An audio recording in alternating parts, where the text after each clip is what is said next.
Coloco a bola, tudo é futebol no Brasil, para a doutora Jaqueline. Como é que ficamos nesse conflito no campo legal entre o executivo e o legislativo passando a bola para o judiciário resolver uma pendência que é grave entre os dois poderes? Boa noite, Vila, boa noite a todos. No campo legal sempre há um senso de noção em termos de, devo fazer, a lei está lá, a lei está pronta para ser usada, mas quando você percebe que há um conflito entre uma instituição, que é o poder legislativo com o poder executivo, o que eu penso nisso daí, tá? É sempre bom levar para o judiciário, para que o judiciário possa resolver o problema entre essas duas instituições que são muito bem representadas na sua democracia. Será que não tem outro meio de chegarmos a um senso comum porque quando se leva ao judiciário, o judiciário vai ter que apontar sobre um dos lados muito radicalmente. Será que é isso que o Brasil precisa hoje? De mais umas... Olha, se ele apontar para o legislativo, então nós somos eles contra eles, que nem mostrou a reportagem, em termos de radicalização. Então, a legislação ela é muito clara, ela deixa algumas interpretações, que essas interpretações podem se fazer com que o judiciário seja chamado sempre para esse litígio. Mas, Vila, eu entendo que esse litígio não é propício nesse momento, tá?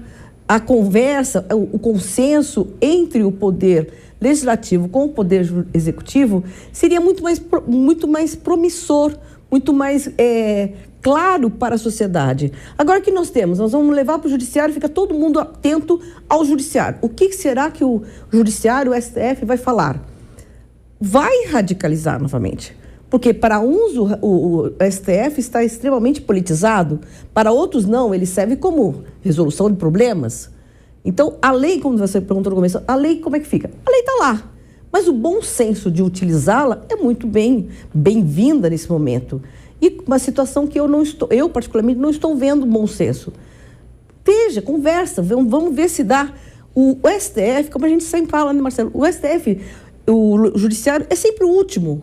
As pessoas têm que se resolver, porque colocar um outro poder no meio para interferir sobre os outros dois é uma situação muito não é frágil, é radical, é grave, porque acaba sendo realmente formador de opinião e não formador de consenso. Doutor Marcelo Figueiredo, justamente pegando um gancho da doutora Jaqueline, como é que fica essa situação? Lembrando a quem nos acompanha que o judiciário é um poder inerte, ele só age quando provocado. E eu sempre comento a vocês, provocado não na linguagem vulgar, mas no campo jurídico. Ou seja, se é alguém do executivo, do legislativo, que provoca. No caso, então, ela teve o governo federal e o partido, o PSOL, que também entrou com uma representação no Supremo Tribunal Federal. Doutor Marcelo Figueiredo, como é que fica essa questão dessa relação entre os poderes, especialmente a tensão entre executivo e legislativo, e como a doutora Jaqueline lembrou, o judiciário é acionado. Lembrando, eu sempre falo que era bom estudar a nossa Constituição, deveria ser uma leitura obrigatória no terceiro ano do ensino médio, lembrar que na cabeça do artigo 102, quem é o guardião da Constituição? É o Supremo Tribunal Federal. Como é que ficamos com isso? Bom, boa noite a todos, é um prazer estar aqui. Boa noite aos ouvintes, enfim, a todos que nos assistem. Bem, em realidade, você disse bem, Vila, nós temos 3 poderes no Brasil. Teoricamente, o legislativo faz a lei, não é? E fiscaliza o executivo aplica a lei, não é? E governa, e o judiciário julga os conflitos individuais e coletivos. Havendo conflito entre eles, o judiciário julga. Mas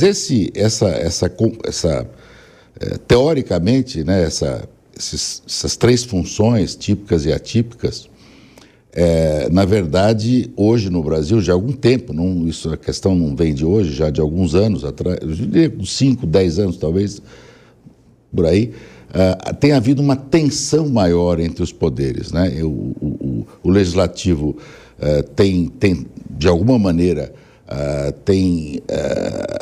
entrado na esfera do Executivo, por exemplo, através das emendas, não é?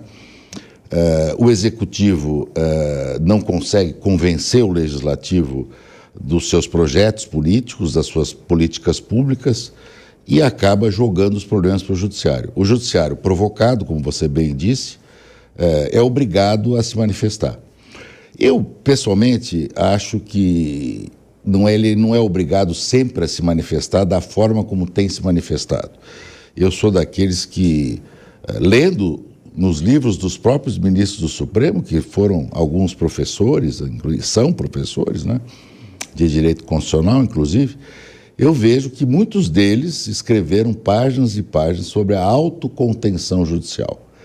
O que seria isso? Quer dizer, em situações em que é mais conveniente que o Congresso legisle, que o Congresso amadureça o tema e debata, etc., isso o Supremo deveria dizer, não, decida você, Congresso, ou lhe dou um prazo de 1 mês, 2 meses, 6 meses, 1 ano para resolver a questão. Se você não resolve, eu serei obrigado a resolver em último grau, em última instância.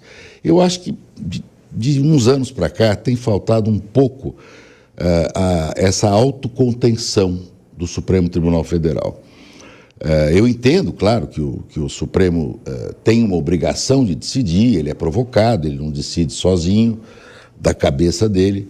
Entretanto, ele tem também a prerrogativa de dizer, não, no momento eu me reservo o direito de aguardar o Congresso. Em certas situações, e nós temos vários exemplos disso recentemente, como o caso das drogas, da maconha, enfim, a criminalização da maconha, do traficante, do usuário, etc. Uma série de situações em que, na minha avaliação, seria mais prudente o Supremo aguardar uma manifestação ou convocar, vamos dizer assim, o Congresso, exigir, entre aspas, ou puxar a orelha do Congresso, como a gente costuma dizer, olha, por favor, legisle, cumpra a sua obrigação, assuma o seu compromisso. E às vezes isso não é possível, então causa esses conflitos. Nós estamos vivendo um momento de tensão, de conflito, claramente um conflito, quer dizer, o presidente cria um tributo, enfim, aumenta um tributo, uma alíquota de um tributo, e o Congresso suspende aquela tributação, né? Os dois acham que têm razão. E como ninguém consegue um consenso, se procura ainda, está se procurando um consenso, né? Quem sabe o Supremo possa conduzir uma negociação aí, que até o momento não foi possível, né? De qualquer maneira, vamos aguardar, né? Existe uma questão puramente jurídica, existe uma questão política que me parece que absorve a questão jurídica aí. Não, a questão não é só jurídica, porque jurídica seria fácil de resolver. Pode ou não pode o presidente editar esse decreto e pode ou não pode o Congresso suspender esse decreto? Essa seria uma questão até de simples resolução, muito fácil, né? Qualquer tributarista sabe dizer se o presidente podia ou não fazer o que fez, né?